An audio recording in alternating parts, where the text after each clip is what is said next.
To my channel. I am Simran Sahani and आज मैं आपको पढ़ाऊंगी क्लास 12th की हिस्ट्री का chapter 2 how inscriptions tells a story का part 2।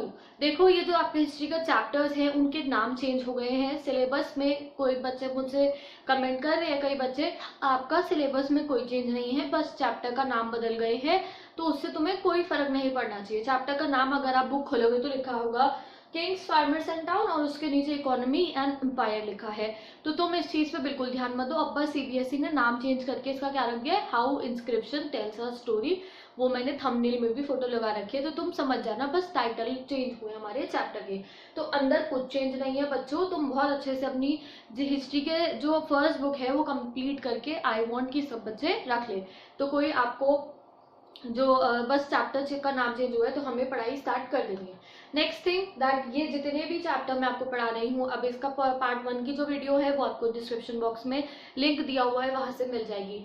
Secondly, notes, history, political, eco, हर एक के नोट्स तुम्हें मेरी इंस्टाग्राम आईडी पे मिलेंगे।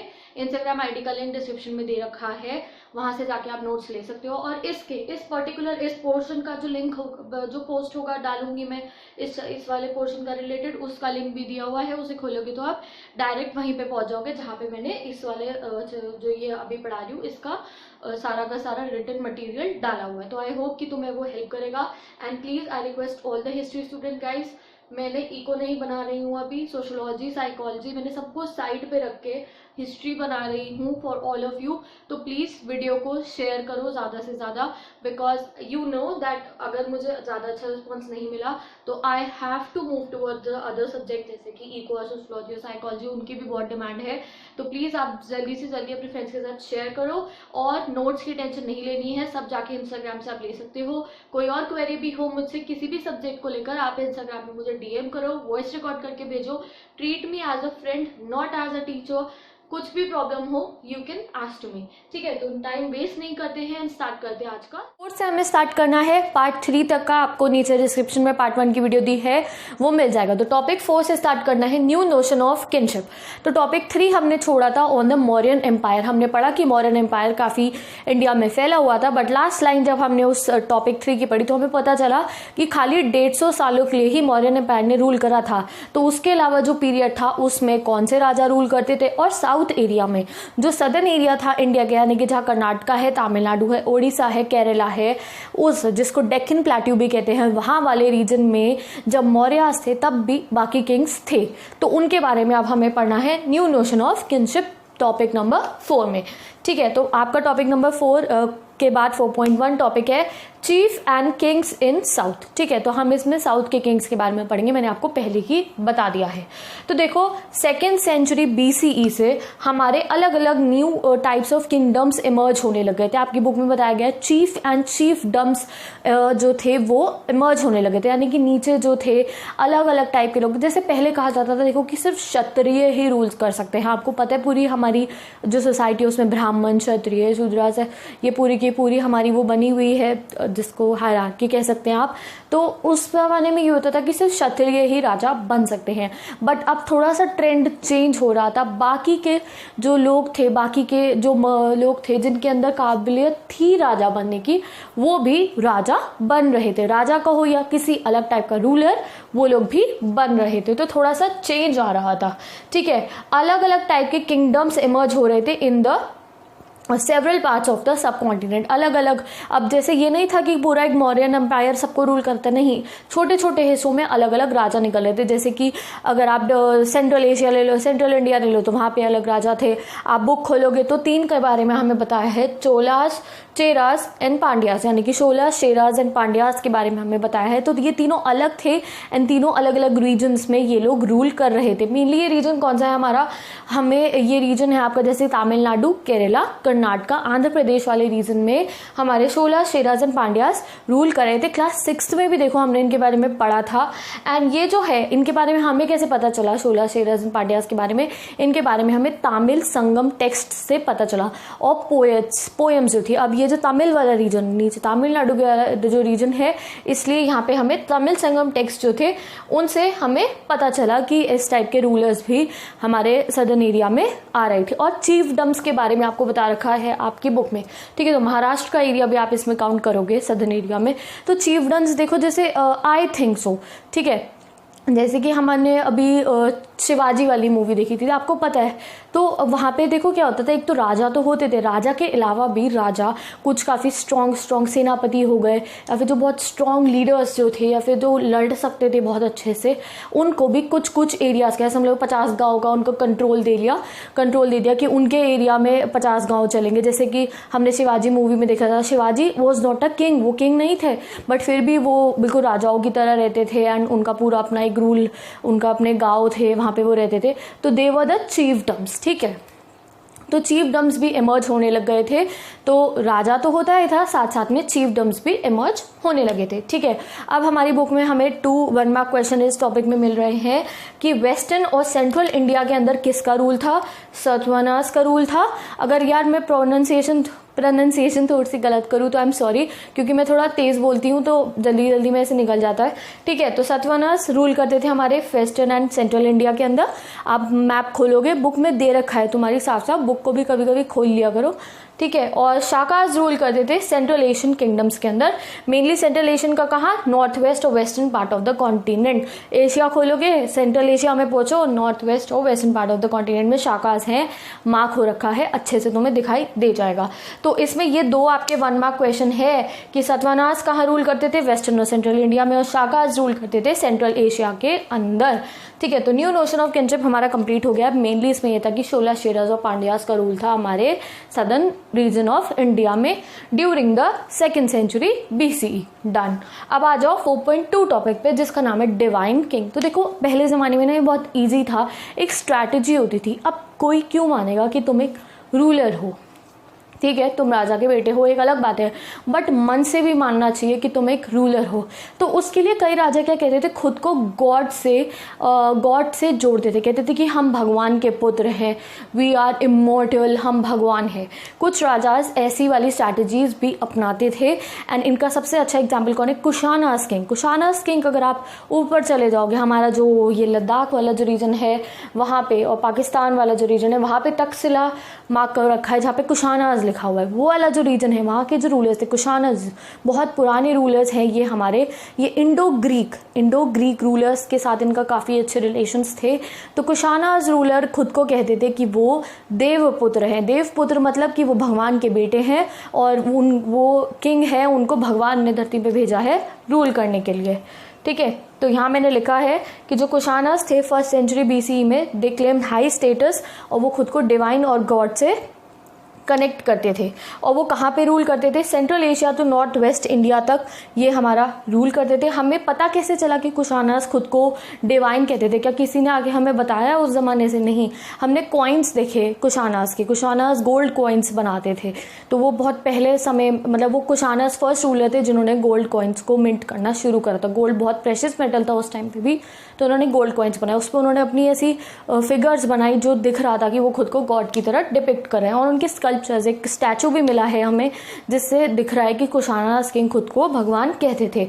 स्टैचू मिला है कहाँ पे, 1 मार्क क्वेश्चन एक और आ गया, देखो कहाँ पे, मठ है मथुरा के पास में यूपी में, वहाँ पे हमें स्टैचू मिला है। और दूसरा अफगानिस्तान में भी हमें स्टैचू मिला है। और सेकंड लास्ट थिंग क्या है कि कुशानास खुद को क्या कहते थे, देवपुत्र। तो अगर 1 मार्क क्वेश्चन में आ गया व्हाट इज देवपुत्र, तो हम तो हिंदी जानते हैं, देवपुत्र इज सन ऑफ गॉड। तो कुशाना रूलर्स के डिवाइन किंग के नोशन के बारे में भी हमने पढ़ लिया। अब आ जाओ अपने जो ये लास्ट में हमें ये बताया कि उसके बाद जब कुशाना रूलर्स थे उसके बाद कौन ऐसे एक बहुत पावरफुल रूलर हमारे यहाँ थे, तो गुप्ता रूलर्स। गुप्ता डायनेस्टी थी ना हमारी, समुद्रगुप्त और समुद्रगुप्त 2, चंद्रगुप्त 2, ये जो थे गुप्ता डायनेस्टी जो थी, उस समय पर भी जो राजा थे वो बहुत पावरफुल हो गए थे, एंड वो खुद को डिवाइन अपीयरेंस देते थे, कनेक्ट करते थे भगवान से।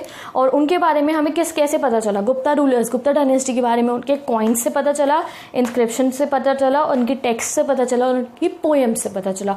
और एक बार चीज़ हमें पता चली, प्रशस्ति यहाँ, ठीक है। तो प्रशस्ति पोएम्स होती हैं मेनली जो सुपरफ्लुअस लैंग्वेज में होती है। सुपरफ्लुअस लैंग्वेज मतलब जिसमें बहुत ही भारी भरकम शब्दों का यूज़ किया गया होता है, और वो राजा की बड़ाइयाँ करते हैं। तो राजा, ऐसा नहीं है कि गलत होता है, राजा में बड़ाइयाँ होती भी हैं।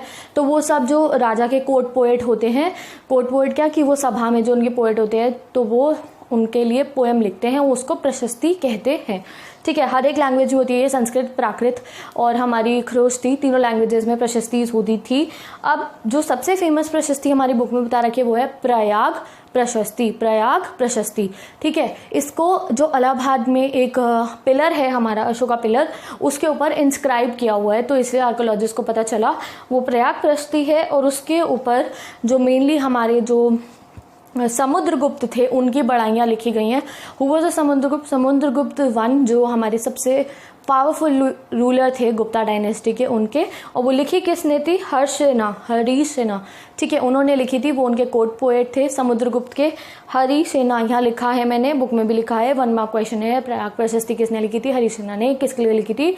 समुद्रगुप्त के लिए। ठीक है, तो यहाँ आपके बहुत सारे मैंने 1 मार्क क्वेश्चन कवर करा दिए हैं। टॉपिक 4 कंप्लीट हो गया है।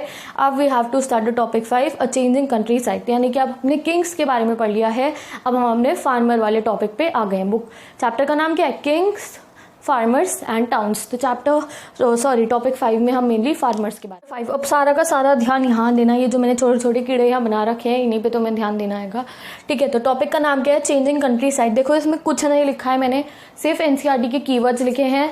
स्टॉप करना, वीडियो को जूम करके देख लेना स्क्रीनशॉट लेके, नहीं तो मैं इंस्टाग्राम पे हैंड रिटन नोट्स डाल रही हूँ, उसमें सब कुछ लिखा हुआ है, तो बस जो मैं बोल रही हूँ उसको सुनो, बाकी चीज़ों पे ध्यान मत दो। ठीक है, तो फर्स्ट टॉपिक है आपका popular perception of the king. इसमें मेनली हम ये पढ़ेंगे कि देखो हमने किंग के बारे में सब कुछ पढ़ लिया, इंस्क्रिप्शंस में से हमने किंग के बारे में पता लगा लिया, हमें जो चीज़ें बाहर निकली ज़मीन में से उससे हमने किंग्स के बारे में पता लगाया, कॉइन से पता लगाया। बट नॉर्मल लोगों का क्या, आम जनता का क्या, उनके बारे में कैसे पता लगा होगा? आज अभी भी उनके बारे में हमें बहुत थोड़ी सी बातें पता है, तो वो थोड़ी सी बातें भी किसके थ्रू पता है? हमें लोकल टेल्स जो होती हैं, पंचतंत्र जताकास, जैसे कि पंचतंत्र कहानियाँ बहुत फेमस है इंडिया की, तो उसके थ्रू हमें पता चलता है लोकल लोगों के बारे में। एक आपकी बुक में कहानी दे रखी है, ये वाली, कौन सी? गानतेंदु जताका। ठीक है, तो इस जो बुक थी हमारी, इसमें क्या बता रखा है कि एक रूलर होते हैं, वो ना अपना डिस्गाइज लेके, डिस्गाइज क्या होता है कि वो किंग की तरह नहीं गए अपने गांव के अंदर या फिर अपने एम्पायर में, वो जाते हैं बाजार में एज अ किंग बन के, नहीं एक नॉर्मल आदमी की तरह बन के जाते हैं। जैसे कि अकबर जाता है ना जोधा अकबर में, एक नॉर्मल आदमी बन के, और वो देखता है कि लोग बहुत परेशान है जनता, तो वैसे ही एक रूलर जाते हैं और वो देखते हैं कि उनका जो एम्पायर है उसका हर एक आदमी राजा को कोस रहा होता है, वो राजा से बहुत गुस्सा आता है। फार्मर हो गया, मैन हो गए, वुमेन हो गई, एनिमल्स हो गए, हर कोई राजा से गुस्सा होता है। क्यों? क्योंकि राजा बहुत ज़्यादा टैक्स वसूल करते थे। वो उन्हें पता चलता है, राजा जब वहाँ जाते हैं उसे पता चलता है कि रात को रॉबर्स आके उनका सारा सामान लूट के ले जाते थे और दोपहर में टैक्स कलेक्टर्स आके टैक्स ले जाते थे। तो बेचारे जो लोग थे, आम जनता थी, उनकी ज़िंदगी बहुत ही परेशानी वाली हो चुकी थी। तो इसलिए क्या करते थे फार्मर्स, अपना जो जगह थी, अपनी जो ज़मीन थी छोड़ के भाग के वो फॉरेस्ट में चले जाते थे और फॉरेस्ट में जाके छुप जाते थे। तो जब राजा को ये सब अपनी आम जनता की ज़िंदगी के बारे में पता चला तो उन्हें बहुत बुरा लगता है। तो गानतेंदु जताका में हमें इसके बारे में बताया हुआ है। सेकेंडली हमें इसमें टैक्स प्रॉब्लम के बारे में पता चला कि देखो राजा का क्या काम था, उसे अपनी सेना बढ़ानी थी, तो वो टैक्स लेता था फार्मर्स से। अब फार्मर्स अगर प्रोडक्शन ज़्यादा नहीं हो रही है तो आप ये, this is a normal scenario, आज के टाइम पे भी हमारे जो फार्मर्स हैं वो बहुत परेशानी में रहते हैं। उस समय पे भी फार्मर्स से बहुत ज़्यादा टैक्स वसूले जाते थे। अब हमने इतनी मूवीज़ देखी है, अगर आप जोधा अकबर मूवी ही ले लो तो उसमें हमें दिखा दिया था कि जो टैक्स होती थी उससे जो आम जनता होती थी उससे प्रॉब्लम होती थी। तो ऐसे ही जो आम जनता थी उसे टैक्स से, यानी कि जो फार्मर्स थे उन्हें टैक्स से प्रॉब्लम होती थी। तो अब प्रॉब्लम का सॉल्यूशन वो कैसे निकालते थे? प्रोटेस्ट करते थे। वो कैसे प्रोटेस्ट करते थे? वो धरना देके नहीं बैठ जाते थे राजा के सामने, काट देंगे उनका सर अगर वो ऐसे करेंगे तो। वो क्या करता था, अब उसकी फार्मिंग हो रही है, उसका फार्मिंग का इतना प्रोड्यूस नहीं आ रहा, उस पर इतना पैसा नहीं है कि वो टैक्स दे पाए, तो फार्मर क्या करता था, अपना सामान उठाता था और जाके फॉरेस्ट में छुप जाता था। अब प्रॉब्लम आती थी राजा के लिए, अगर फार्मिंग ही नहीं होगी कंट्री के अंदर, एम्पायर में फार्मिंग ही नहीं होगी तो बेचारा राजा क्या करेगा, क्या खाएगा और औरों को क्या खिलाएंगे। तो ये एक प्रोटेस्ट का तरीका होता था, वो अपना सामान लेके चले जाते थे। फिर एट दी एंड कॉन्वर्जेशन करनी ही पड़ती थी राजा को या मंत्रियों को, फिर वो टैक्स वैक्स थोड़ा कम कर देते थे। तो this was a method of protest by the farmers. ठीक है, तो यहाँ 5.1 टॉपिक हमारा कंप्लीट हो गया है। एक और तरीका होता था हमारा फार्मर्स के अपना टैक्स देने का। ये नहीं हमेशा वो प्रोटेस्ट ही करते थे। टैक्स देने का दूसरा तरीका क्या था कि वो अपनी प्रोडक्शन को इंक्रीज करते थे, वो अपनी कमाई बढ़ाते थे। अब टॉपिक 2 आ गया है स्ट्रैटेजीज फॉर इंक्रीजिंग प्रोडक्शन। अब अगर प्रोडक्शन इंक्रीज होगी तो वो ज़्यादा पैसा कमाएंगे, तो वो टैक्स आराम से दे सकते हैं। तो let's start topic 5.2 strategies for increase. Question खुलते सार आपको पढ़ना है कि 6th सेंचुरी BCE में प्लो एग्रीकल्चर, प्लो होता है ना हल वाला एग्रीकल्चर, वो स्टार्ट हो जाता है गंगा और कावेरी प्लेन के आसपास में, जिसको गैंगेटिक प्लेन भी कहते हैं। वहाँ पे प्लो एग्रीकल्चर शुरू होता है, जिससे कि जो एग्रीकल्चर था उसकी जो प्रोड्यूस होती है, यील्ड होती है, वो बढ़ने लगती है। नेक्स्ट आता है आयरन टिप्ड प्लो शेयर। देखो प्लो होता है, हल होता है ना, तो उस समय पे आयरन वाला, यानी कि आगे पहले लकड़ी के हल होते थे, अब पीछे डंडा तो लकड़ी का ही हुआ, आगे आयरन का ऐसे वाला जो पोर्शन होता है, ऐसा ये पोर्शन आयरन का बना हुआ नया इन्वेंशन हुआ, आयरन टिप्ड प्लो शेयर का। ठीक है, तो वो बहुत काम आया वहाँ पे लोगों के, क्यों? क्योंकि जब गर्मियों के टाइम पे, ड्राई टाइम पे वो होती थी, जुताई होती है खेतों की, तो उस समय पे उनको बहुत मुश्किल होती थी लकड़ी के हल से खुदाई करने में। तो उन्होंने जब आयरन टिप प्लो शेयर निकला तो फार्मर्स को बहुत आसान लगा ये काम उस समय पे। तो वो एक स्मार्टफोन की तरह समझ लो था वो, तो वो उससे उनका जो काम था वो खेत में हल चलाने का वो बहुत आसान हो गया और प्रोड्यूस एज अ रिजल्ट बढ़ गई। पर इसका मतलब ये नहीं था कि हर जगह पे ऐसी ही हर जगह पे आयरन टिप प्लो शेयर पड़ गया, नहीं। मेनली राजस्थान के जो एरिया था वहाँ पे ये बहुत टाइम बाद पहुँचा और वहाँ पे जो डेवलपमेंट थी वो काफ़ी समय बाद आई। नेक्स्ट चीज़ हो एग्रीकल्चर होती थी। हो एग्रीकल्चर क्या होता है मुझे सब कमेंट सेक्शन में बताएंगे। हो एग्रीकल्चर क्या होता है, हमने ज्योग्राफी में बहुत बार इसके बारे में पढ़ा है। तो नॉर्थ ईस्टर्न और सेंट्रल पार्ट के अंदर हो एग्रीकल्चर प्रैक्टिस होता था। 1 मार्क क्वेश्चन है, हो एग्रीकल्चर कहाँ होता था? ठीक है, और प्रोडक्शन बनाने का तरीका क्या था? इरिगेशन। अब कई एरिया ऐसे थे, ड्राई रीजन्स थे, जहाँ पे पानी ही नहीं था, तो उस ज़माने में भी जो बड़े बड़े रूलर्स होते थे उन्होंने टैंक्स बनवाए, वेल्स बनवाए, कैनाल्स बनवाए। हड़प्पन सिविलाइजेशन में भी कनाल था, हमने पढ़ा था। तो रूलर्स बनाते थे और फिर हमें पता कैसे चला रूलर ने बनाया? इंस्क्रिप्शंस में लिखा हुआ है कि फलाने रूलर ने एक टैंक बनाया, फिर पता चला और उसके जो कुछ समय बाद 15-20 साल बाद या 30 साल बाद जो उनके बेटे थे या उनके पर पोते थे या पोते थे, उन्होंने उस टैंक को, उस रिजर्वॉयर को या कैनाल की मरम्मत कराई, यानी कि उसकी मेंटेनेंस करवाई। तो इस तरीके से हमें पता चला कि किंग्स भी हेल्प करते थे इरिगेशन सिस्टम देने में फार्मर्स को। क्यों करते थे वो? क्योंकि उनकी भी नीड है फार्मिंग, उनकी भी नीड है कि उनके एम्पायर के अंदर अच्छे से फार्मिंग हो। और क्या हुआ? पैडी का प्रोडक्शन हुआ। What is paddy? Paddy is rice. तो जब राइस प्रोडक्शन होना शुरू हुआ तो उससे भी बहुत ज़्यादा डेवलपमेंट आई। तो इस जब प्रोड्यूस बढ़ाया इस तरीके से फार्मर्स ने, और जब वो प्रोड्यूस बढ़ाते थे तो वो टैक्सेस आराम से पे कर पाते थे। ठीक है, अब क्या सारे ही फार्मर्स आराम से वो मजे में आने लगे थे? क्या हर जगह सिमिलर डेवलपमेंट होने लगा था? नहीं। जैसे कि आज के टाइम पे होता है, देखो बिग फार्मर्स है, स्मॉल फार्मर्स है और कुछ है लैंडलेस लेबरर्स। तो ये कहानी उस समय पे भी थी, ऐसा नहीं था कि कुछ चेंजेस थे, उस समय पे भी ऐसा ही था। तो उसके बारे में पढ़ते हैं टॉपिक 5.3 में, डिफरेंसेस इन रूरल सोसाइटी, कि रूरल सोसाइटी के अंदर भी बहुत सारे डिफरेंसेस थे। सो लेट्स स्टार्ट ओके, तो टॉपिक 5.3 स्टार्ट करते हैं। एंड बिफोर दैट, अगर आपको वीडियो अच्छी लगती है तो प्लीज़ मुझे कमेंट करके बताया करो, because I like reading all the comments that I got from you. तो अगर वीडियो में कोई चेंज चाहिए या वट एवर इट इज़, तो प्लीज़ मुझे कमेंट करके आप लोग बताया करो। तो 5.3 स्टार्ट करते हैं। तो मेनली मैंने यहाँ लिखा है सोशल इकोनॉमिक डिफरेंसेस तुझे वो इमर्ज होने लगे थे सोसाइटी में। टेक्नोलॉजी आई, अब इन लोगों के लिए प्लो आना, प्लो शेयर आना, हो एग्रीकल्चर, इरिगेशन एक टेक्नोलॉजी थी। तो जब टेक्नोलॉजी आई तो क्या हुआ? सोशल डिफरेंस होने लगा, इकोनॉमिक डिफरेंस होने लगे, कुछ अमीर हो गए और कुछ गरीब हो गए। तो बुद्धिस्ट टेक्स्ट से और संगम टेक्स्ट से, संगम इज दैट तमिल वाला टेक्स्ट, उससे हमें पता चला जब हमने उन्हें पढ़ा कि हमारे जो इंडिया था उस समय पे वहाँ पर एक बिल्कुल economic, social economic difference emerge हो गया था। क्या हुआ? एक श्रेणी बन गई हमारी लैंडलेस लेबरर की, एक बन गई स्मॉल लैंड ओनर्स की और एक बन गई लार्ज लैंड ओनर्स की। ये बुद्धिस्ट टेक्स्ट में हमें पता चला कि भाई एक थे लैंडलेस लेबरर जिन पे लैंड ही नहीं था, फिर स्मॉल लैंड ओनर, फिर बिग लैंड ओनर, जैसे हमारे यहाँ भी जमींदार होते हैं ना वो। ठीक है, और गाहापति, गाहापति लिखा है आपकी बुक में। गाहापति कौन है? स्मॉल लैंड ओनर, और जो बिग लैंड ओनर्स थे उनको गाहापति कहा गया है। ठीक है, अब संगम टेक्स्ट के हिसाब से अगर हम देखें तो तीनों को अलग अलग नाम दे रखा है। ये 1 मार्क या 2 मार्क क्वेश्चन में आ सकता है कि संगम टेक्स्ट के अकॉर्डिंग हमारे स्लेव को कहते हैं अदम्य, ठीक है। प्लॉमैन को कहते हैं उजावर और लैंड ओनर को कहते हैं वल्लार। ठीक है, तो यहाँ मैंने लिखा है, नोट्स में भी मिल जाएगा, बुक में भी मिल जाएगा। तो this is an important question जो तुम्हें याद रखना है। I am telling you, political science के स्टूडेंट्स को मैं बीच में से 1 मार्क क्वेश्चन बताती हूँ और वो उनके इंटरनल्स में, एक्सटर्नल्स में आता है, तो इट्स योर विश कि तुम्हें इस पर ध्यान देना है या नहीं देना है। ठीक है, टॉपिक 5.4 पढ़ते हैं अपना, land grants and new ruling elite. What is land grant?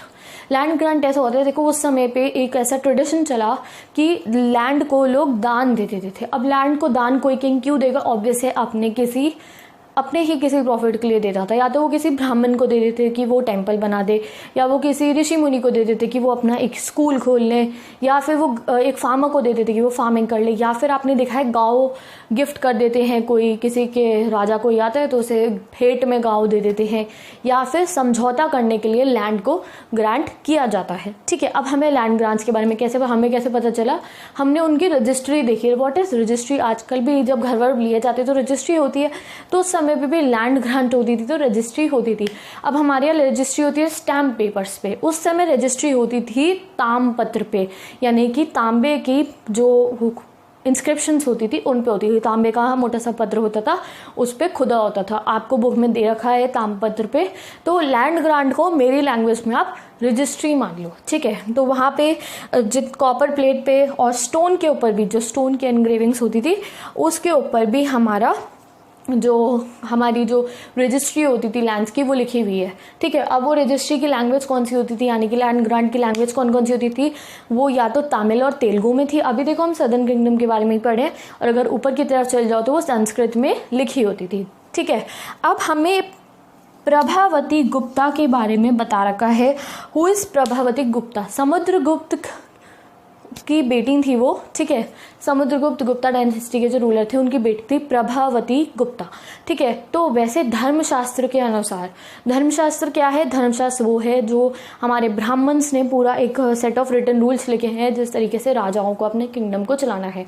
तो धर्मशास्त्र के अनुसार किसी भी वुमेन के पास राइट नहीं था प्रॉपर्टी रखने का, यानी कि इस समय पे अगर आपको घर लेना है तो आप अपनी मम्मी के नाम पे ले सकते हो, अपनी बहन के नाम पे ले सकते हो, अब इफ दे आर अबव 18।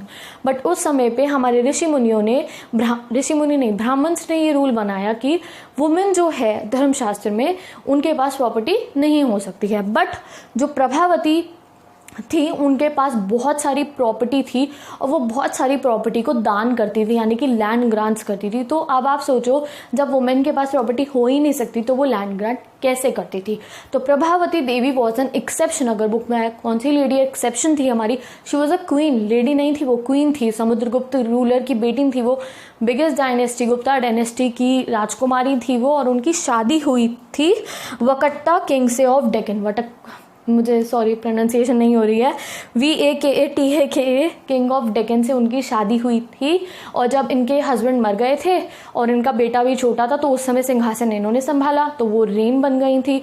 तो उस समय पे उनके पास वकट्टा रीजन का जितना लैंड्स थे वो भी उनके नाम पे हो गए थे, तो वो लैंड ग्रांट करती थी। She was an a queen जो लैंड ग्रांट करती थी। ठीक है, तो इससे हमें पता चला देखो कि जो धर्मशास्त्र है, हमें इस बारे में क्यों पढ़ा है, इस वाले टॉपिक के प्रभावती देवी के बारे में इसलिए पढ़ा है जिससे हम समझे कि धर्मशास्त्र हर जगह पे फॉलो नहीं होता था। अपने मन की बात है कि हम धर्मशास्त्र को फॉलो करें या ना करें। जैसे कि हमारी गीता में बहुत सारी बातें लिखी है, क्या तुम उन सबको मानते हो? नहीं, या फिर अगर कोई मानना चाहे तो मान भी सकता है। ठीक है, तो धर्मशास्त्र की बातें कुछ एक्सेप्शंस भी थे, अगर कोई चाहे नहीं मानना तो ना माने। ठीक है, तो यहाँ पे हमारा land grants and ruling elite almost okay. And आपकी बुक में लास्ट में बता रखा है, जो मैं स्टार्टिंग में ही बता दिया कि लैंड ग्रांट्स क्यों होते थे।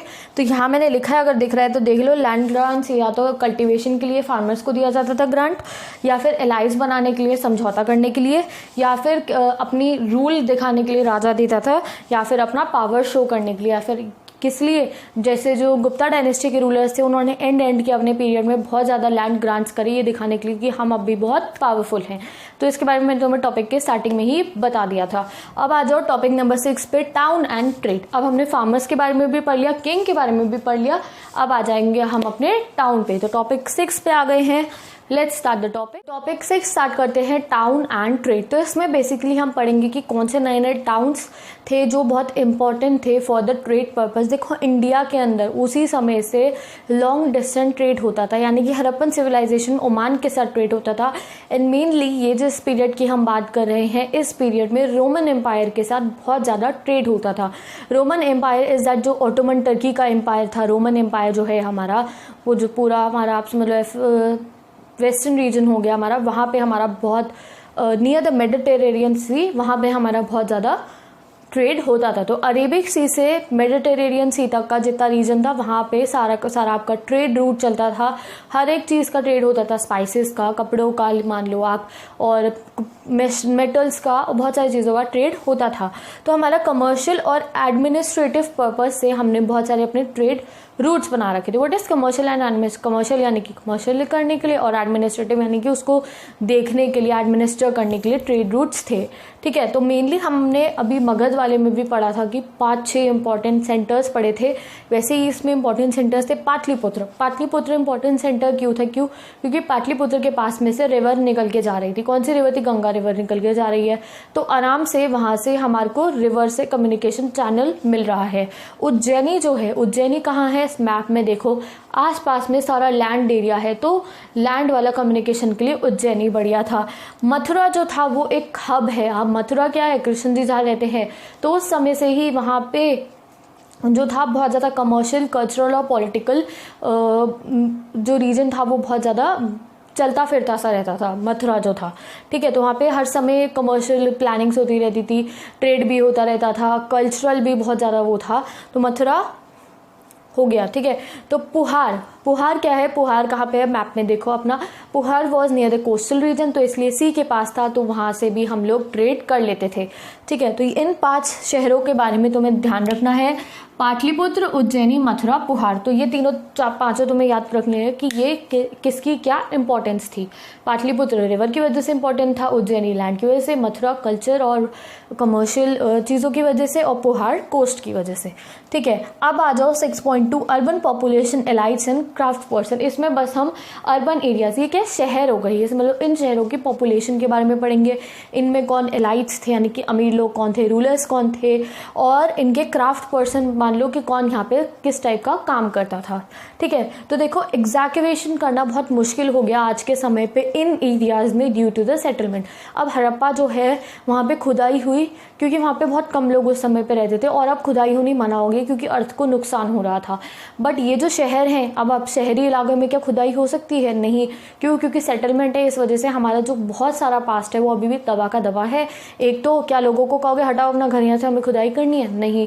दूसरी चीज़ क्या होगी कि अर्थ को नुकसान भी होता है, इसलिए जितना पास्ट हमारे पास है ना वो भी बहुत कम है। तो जब हमने खुदाई करी तो हमें बहुत अलग अलग टाइप की पॉटरी मिली, डिशेज मिले, बाउल्स मिले। किसके बने हुए? Northern black polish ware, NBPW, northern black polish ware के हमें बर्तन मिले हैं। ये कोई अलग टाइप की पॉलिश वाली बर्तन होते थे जो सिर्फ अमीर लोग ही यूज़ करते थे। और हमें क्या मिला? गोल्ड मिला है, सिल्वर मिला है, कॉपर मिला है, टेराकोटा मिला है। ठीक है, और टूल्स निकले हैं ज़मीन में से, ऑर्नामेंट्स, वेपन्स, फिगर्स, जैसे हड़प्पन सिविलाइजेशन में निकला था वैसे ही यहाँ पे भी खुदाई करके ये सब चीज़ें हमें मिली है।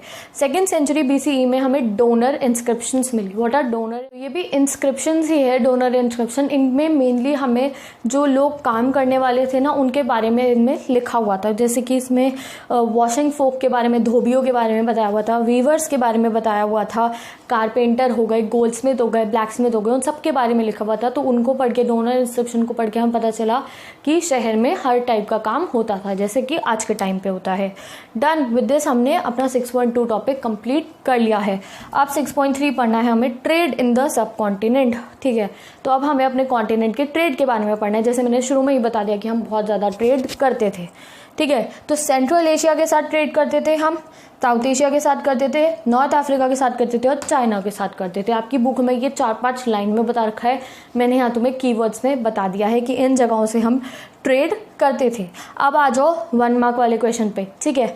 तो तामिल के अंदर एक सक्सेसफुल मर्चेंट को, यानी कि जो ट्रेड कर रहा है, तो उस समय जैसे आज के टाइम पे बिजनेसमैन होते हैं ना, तो उस समय पे भी बड़े बड़े बिजनेसमैन होते थे, उनको क्या कहते थे, मर्चेंट्स, ठीक है। जैसे कि जो कभी स्पाइसेस कर रहे हैं, जैसे कि सिल्क रूट पढ़ा था ना आपने, तो वहाँ पे कोई लोग तो होते होंगे तो संभालते होंगे उन सारे ट्रेड रूट्स को, तो वो कहते हैं मर्चेंट, या फिर कोई मर्चेंट जो सामान लेके जा रहा है, अमीर अमीर लोग, उनको तामिल भाषा में क्या कहते थे हम, मासातुवन, MASATTUVAN, ठीक है। ये तामिल के सक्सेसफुल मर्चेंट्स थे और इन्हीं को, यानी कि प्राकृत भाषा में कहा जाता था रिच लोगों को, यानी कि रिच मर्चेंट्स को सथावास, ठीक है। तो ये दोनों आपका 1 मार्क क्वेश्चन के लिए बहुत इंपॉर्टेंट है कि रिच मर्चेंट को तामिल भाषा में क्या कहा जाता था और प्राकृत भाषा में क्या कहा जाता था।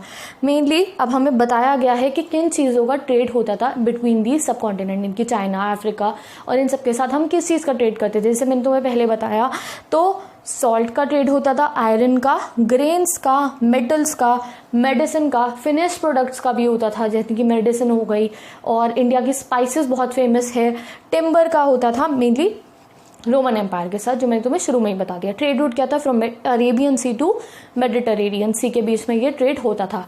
मेनली रोमन एम्पायर को हम अपनी पेपर भेजते, यानी कि काली मिर्च जो होती है उनको हम भेजते थे।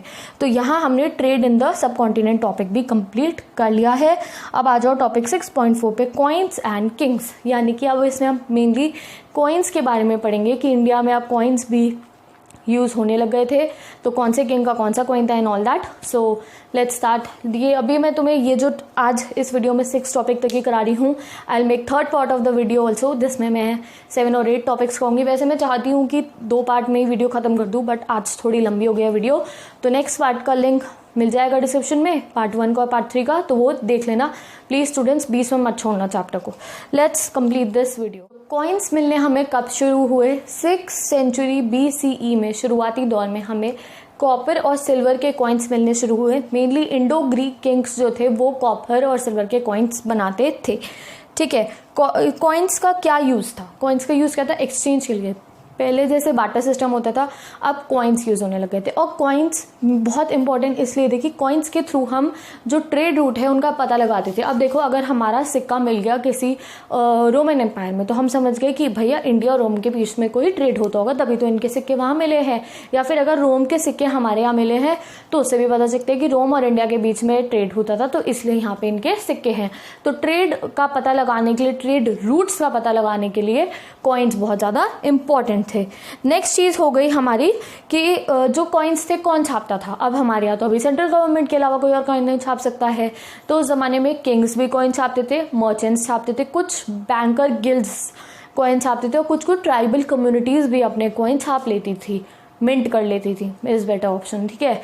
तो मिंट कर लेती थी ट्राइबल कम्युनिटीज। 1 मार्क क्वेश्चन में आपको बता रखा है कि पंजाब और हरियाणा की एक ट्राइबल कम्युनिटी थी, यहूदिन्स थी, वो अपने जो कॉइन्स थी वो मिंट करती थी। स्पेलिंग है YAUDHEYAS, यहूदीज कह सकते हो आप इनको। वो अपनी जो क्या थे, वो अपने कॉइन्स को मिंट करती थी। बाकी किंग्स तो करते ही थे, कुछ अमीर मर्चेंट्स भी करते थे, और हमारे बैंकर गिल्ड्स और ट्राइबल कम्युनिटीज कॉइन्स छापते थे, ठीक है। फिर हमें बताया है, जो मैंने तुम्हें बहुत पहले ही बता दिया चैप्टर में, कि फर्स्ट टाइम गोल्ड कॉइन किसने छापा था, कुशाना रूलर्स ने फर्स्ट टाइम गोल्ड कॉइन्स छापे थे।